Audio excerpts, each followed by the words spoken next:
ডাল তো আমরা সবাই কম বেশি রান্না করতে পারি। একেকজন একেকভাবে আসলে ডাল রান্না করে। আজকে যেভাবে ডাল রান্না করছি, এই ডাল রান্না করাটাও সহজ, খেতে কিন্তু ভীষণ মজার। প্রথমেই সরিষার তেল দিয়ে দিলাম পাতিলের মধ্যে।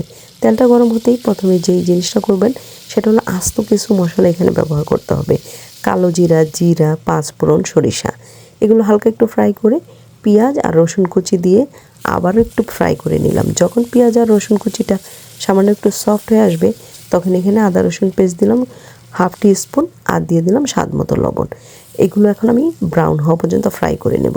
যখনই পেঁয়াজগুলো একদম পেঁয়াজ রসুন ব্রাউন কালার হবে, তখন এখানে আমি 3 টেবিল স্পুন পরিমাণে টমেটো প্লাম দিয়ে দিলাম। আপনার চাইলে ফ্রেশ টমেটো দিয়েও রান্নাটা করতে পারবেন, তবে টমেটো প্লামটা দিলে খেতে ভীষণ মজার হয়, কালারটা অন্যরকম হয়। এগুলো আমি একটু হালকা টমেটো প্লামটা ফ্রাই করে পাউডার মশলা দিচ্ছি। ডালের মধ্যে সব সময়ই পাউডার মশলা দিলে একদম সামান্য পরিমাণে দিতে হবে। আমি খুবই সামান্য পরিমাণে মরিচ, হলুদ, ধনিয়া, জিরা পাউডার দিলাম। খুবই সামান্য পরিমাণ, খুবই সামান্য মশলা আসলে ডালের মধ্যে ব্যবহার করতে হয়, পাউডার মশলা।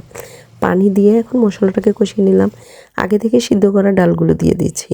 এই রান্নার সুবিধা হলো ডালটা আগে থেকে সিদ্ধ করে নিতে হয়, এতে করে ডাল রান্নাটাও চটজলদি হয়ে যায়। আর এই রান্নার ডালটা আগেই সিদ্ধ করে নিতে হয়, তাহলেই রান্নাটা পারফেক্ট হবে। তো এখন আমি ডালটা মশলার সাথে দিয়ে ভালোভাবে কষিয়ে নেব।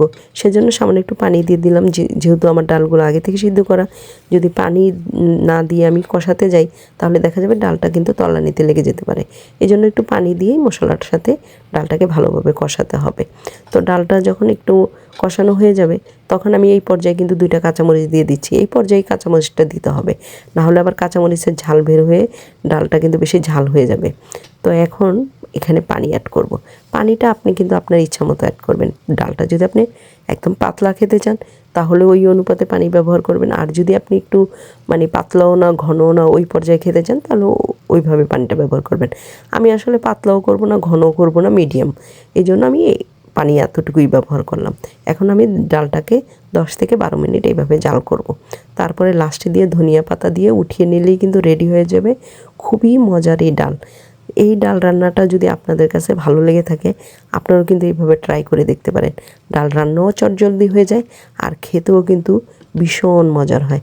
মাঝে মধ্যে একই রান্না ভিন্নভাবে রান্না করে খেতে কিন্তু ভীষণ ভালো লাগে। ট্রাই করতে অসুবিধা কী? ট্রাই করে দেখবেন, খুবই ভালো লাগবে।